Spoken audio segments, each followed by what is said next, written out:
Welcome to Win TNPSC academy. இப்போ நாம் வந்து டிஎன்பிசி குரூப் 4 எக்ஸாமுக்கு தேவைப்படக்கூடிய முக்கியமான தமிழ் பழமொழிகள்லாம் பார்க்க போகிறோம். அது வந்து கிட்டத்தட்ட ஒரு 2000 3000 பழமொழிகள் முக்கியமானதாக இருக்கும். அதில் முதல்ல ஒரு 50 பழமொழிகளை நம்ம பார்த்துருவோம்.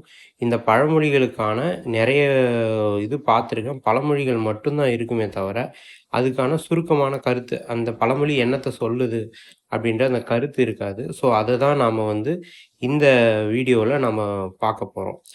பழமொழி வந்து பார்த்தீங்கன்னா, அகங்கையை போட்டு புறங்கையை நக்கலாமா. அது தெரியும் நம்ம எல்லாருக்குமே.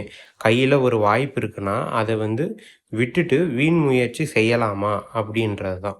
அடுத்து வந்து 2வது பழமொழி, அகட விகடமாய் பேசுகிறான். அகட விகடம்னாவே என்னன்னா, ஒருத்தன் வந்து சூழ்ச்சியாகவும் தந்திரமாகவும் பேசுகிறத தான் அகட விகடமாய் பேசுகிறான்னு சொல்லுவாங்க. 3வது பழமொழி, அகதிக்கு ஆகாயம் துணைனா, ஆதரவு இல்லாதவங்களுக்கு இயற்கை தான் துணை அப்படின்ற பொருளையும் சொல்லலாம். அது இறைவன்ற பொருளையும் குறிக்கும். அதனால தான் அடுத்த பழமொழி பாருங்க, அகதிக்கு தெய்வமே துணை அப்படின்னு சொல்லியிருப்பாங்க. அடுத்து வந்து அகதி சொல் அம்பலம் ஏறாது. அதாவது அகதின்னா அனாதை. அவர்களுடைய சொல் அம்பலம் ஏறாதுன்னா, யார் ரொம்ப செல்வாக்கானவங்களோ அவங்க வந்து இந்த ஏழையோட, ஆதரவற்றவனுடைய வார்த்தைகளை மதிக்க மாட்டாங்க அப்படின்றது தான் இந்த பழமொழியினுடைய விளக்கம். அடுத்த பழமொழி, அகதி தலையில் பொழுது விடுகிறது. அப்படின்னா என்னன்னா, எந்த ஒரு பழிச்சொல்லும் அல்லது சந்தேகமாக இருந்தாலும் அது எப்போவுமே யார் வந்து ஆதரவு இல்லாதவங்களோ அவங்க தலையில் தான் அந்த பிரச்சனை விழும் அப்படின்றதுக்கு உணர்த்துகிற பழமொழி தான் அகதி தலையில் பொழுது விடுகிறதுன்னு. இது இப்படியும் சொல்லலாம். எப்படின்னா, ஆரம்பத்தில் ஒரு வேலையை தொடங்குறது அவங்க தான் தொடங்குறாங்க அப்படின்னு சொல்லலாம், பொழுது விடுகிறதுன்னு. அடுத்த பழமொழி, அகதி பெறுவது பெண் பிள்ளை, அதுவும் வெள்ளி பூரடம். அதாவது ஒரு அகதி இருக்கான், அவன் பெற்றது பெண் பிள்ளையே, அதுவும் வெள்ளி பூரடம்னா அது வந்து நம்ம ராசி பலன் பார்க்குறோம் இல்லையா, அந்த மாதிரி அதில் வர அந்த நட்சத்திரம் பேர் தான் அந்த வெள்ளி பூரடமா. அதாவது ஒருத்தன் துன்பத்தில் இருக்கானா அவனுக்கு தொடர்ந்து துன்பம் வருது, துன்பத்தின் மேல் துன்பம் அப்படின்றத குறிக்கிறதான் அகதி பெறுவது பெண் பிள்ளை, அதுவும் வெள்ளி பூராடம் அப்படின்னு சொல்கிறாங்க.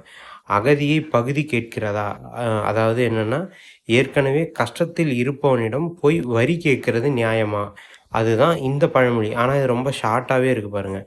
அகதியை பகுதி கேட்கிறதுன்னா, ஒரு ஏழை இருக்கான், அவனிடத்தில் இருந்து வரி அல்லது பங்கை கேட்பது நியாயமா அப்படின்னு. அடுத்து வந்து அகத்தின் அழகு முகத்தில் தெரியும். இது நம்ம எல்லாருக்கும் தெரிஞ்ச பழமொழி. உள்ளத்தில் நல்ல பண்புகளும் தூய்மையுமா இருந்தால் அது முகத்தில் பிரகாசமாக தெரியும் அப்படின்றது தான் அந்த பழமொழி.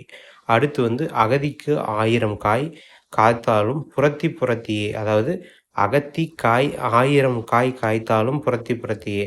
அப்படின்னா என்னென்னா, ஒரு செடி வந்து அகத்தி செடி அது வந்து நிறைய காய் காய்த்தாலும் அதை வந்து யாரும் எடுத்து முக்கியமாக பயன்படுத்த மாட்டாங்க. அதை தான் இங்கே சொல்கிறாங்க. மதிக்கப்படாத ஒருவன் எவ்வளவு நன்மைகள் செய்தாலும் அது போற்றப்படாது அல்லது பயன்படாது அப்படின்னு சொல்லி அதை முடிக்கிறாங்க.